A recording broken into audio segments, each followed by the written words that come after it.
I'm Regis with OSGamingco, joined by the War Hamster and the Big Norbowski. This is Scarlet Nexus. As always, the game opens with an anime intro, and if you were like me and are a huge fan of Namco RPGs, then we have something special coming to us. The Tales series is the reason I own PlayStation products. I have followed all their games. I literally just get PlayStations for that purpose. For those not in the know about the Tales series, Namco RPGs do two things well that I would argue make for better gaming than Final Fantasy. The first, real-time combat. Since Tales of Destiny on the PSX, I have understood that they just keep real-time in there, the mechanics are involved in an RPG fashion to allow real-time to flourish in the RPG. Skills translating to action is another major point. The magic of this cannot be undersold. Getting the backstep and the slide dodge and the aerial juggle, it's no different for Scarlet Nexus. Once again, to say it plainly, if you were down for JRPGs, you cannot do wrong with playing this demo. The demo doesn't show the long game, but there are tons of things to show you of the definite potential of this game. The demo is short-ish, however, playing the two characters reveals just how much depth has been put in this game. You can play as Kasane or as Yoito. Their paths are different, and they are different teams that are going along with them as you progress through the game. They all have access to different abilities. Right now, you're just seeing Kasane use the electric ability. These different teams are a huge factor in how the level design and everything is actually going to work out. And this huge difference of play gives a massive replay value. Was just excellent. That actually does look really cool. Now looking at that, like I can understand what you meant by it having kind of a PsyOps feel with being able to like pick up that crate and like stylishly smash the enemy to finish it there. That was really cool. I also like it because this big thing I'm noticing and what I like is this is modern day. Number one, it looks like, and I'm seeing telekinetic. I'm seeing some psychic moves, but I'm not seeing like a mage character. This feels much more like a specialized ops team, which is what they're going for.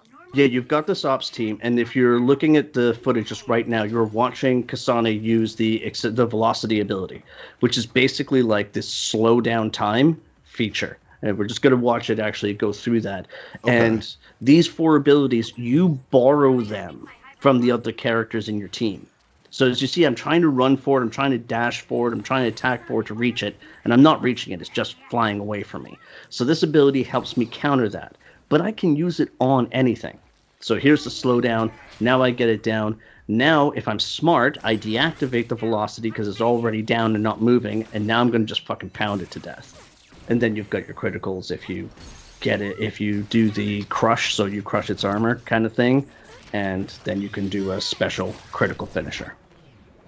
Then we come to a boss battle, and one of the really neat things about bosses is that normally with a lot of JRPGs, the front of the boss is usually that you let's avoid that part, right?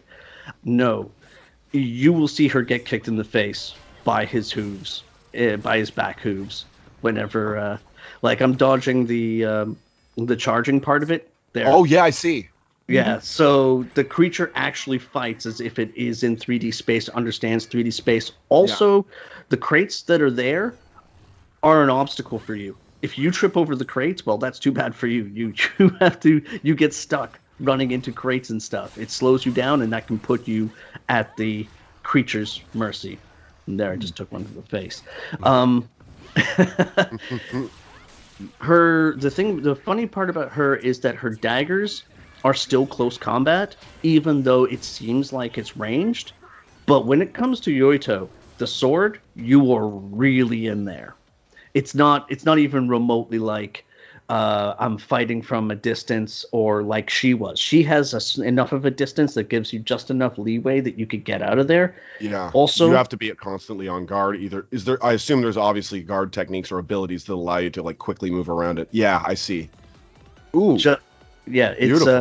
It's just dodges. You dodge. And one of the first abilities, if anybody's going to play this demo, one of the first things you should do is unlock the aerial dodge. You have 10 skill points that you have available. It costs 3 of those skill points.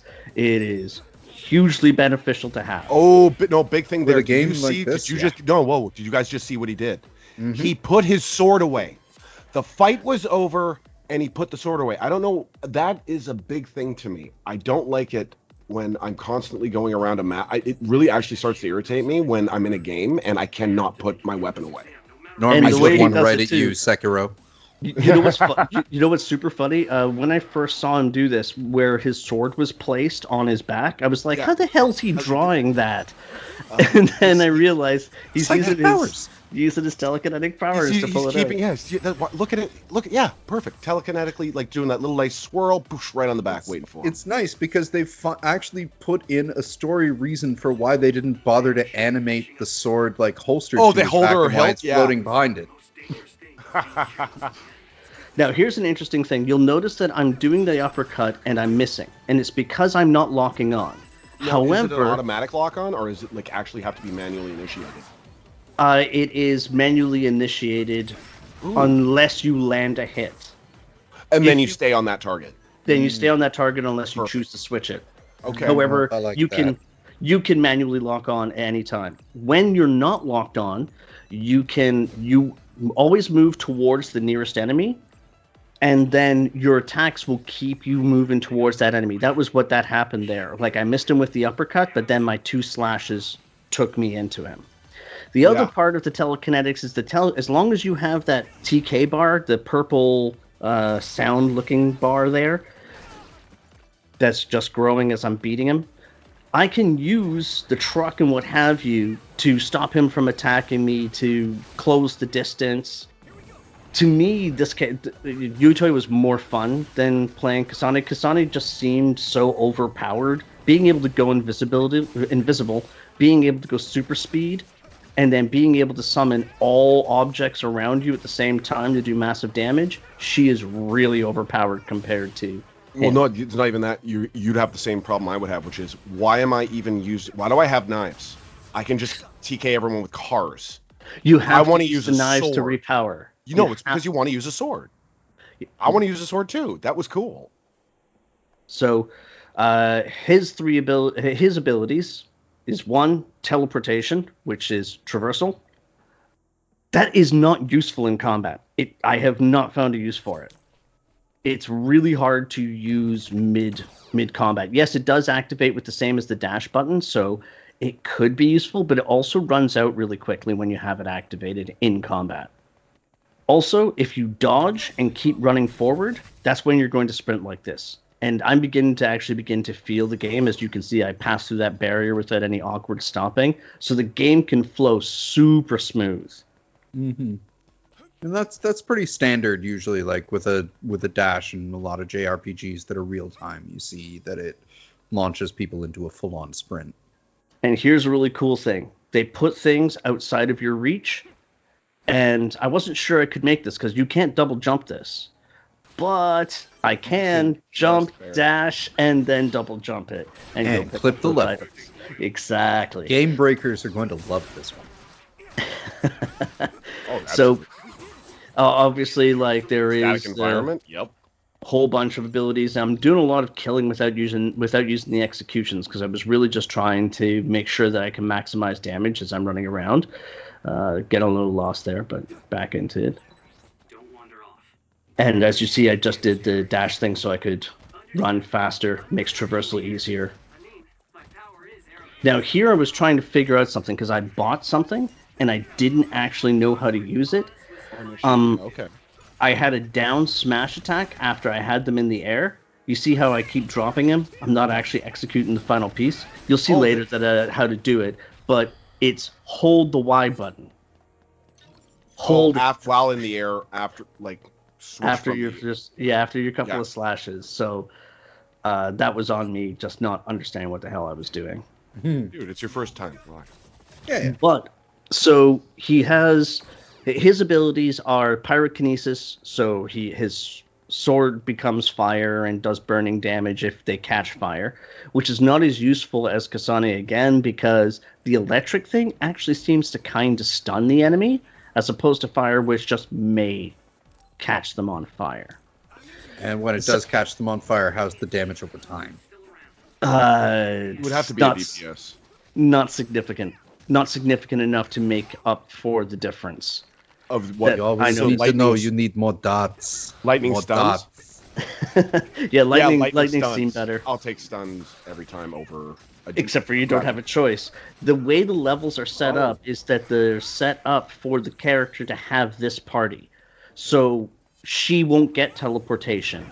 He won't get super speed. I don't know if that'll change later. Oh, here's a scene where I use the environment to really take on a mini boss. Yeah, you kind of turned that pillar into a horse-sized butt plug. It is that is really cool. Really, really, really cool. And that's so the telekinesis are part of the executions? No, that wasn't an execution. That was me literally using left trigger. I target it, ripped it from the ground, and when I hit him with it, I have a special option to use it again. Okay. That gives me that prompt of pull a right stick down, and you'll see it again over here, I think. So yes, double penetration, basically. Vending machine here, so I'm going to pick up the vending machine with the left trigger, throw it at him, and then I have a special prompt to, and certain objects have this special extra ability, and then I'm going to summon her, and she's going to throw a fireball and nuke him. Neat. So she just nuked him, had half armor and full health? I took out half his life with the thing, and then we come. I don't know what's with the name, but you know what? Kudos to Namco for giving the band actually some airtime on the demo. Oh yeah, no, absolutely. That's pretty I actually kind of like the song. If you like J-pop, the song is pretty good. It reminds me of Flame of Recca, if you've ever seen that. Yeah, I've seen that one. I know that theme. So it's kind of like that. Yeah, so that is really... I'm super excited for this because it fits the anime thing, it fits the real-time RPG thing. What do you guys think? For me, like, Namco Bandai RPGs have always been a mixed bag. Like, they're really fun, but I find that I get tired of them really fast. This looks like it might have some extra oomph and variety to keep me plugged in a bit longer. Just hopefully they give me Japanese with subs, because one thing that Namco Bandai always annoys the fuck out of me with is their English dub for their JRPGs. Can't stand them. The voice acting is really good in this one. I'll hear it. I'll believe it when I hear it. So I can't help you there. That's up to you. Which particular game did you not like? Did you find that really terrible voice acting? I never thought they were that bad. Tales of Symphonia, Tales of Exilia, Code Vein. Tales of Exilia? I thought that was okay. All right. Yeah. It wasn't great.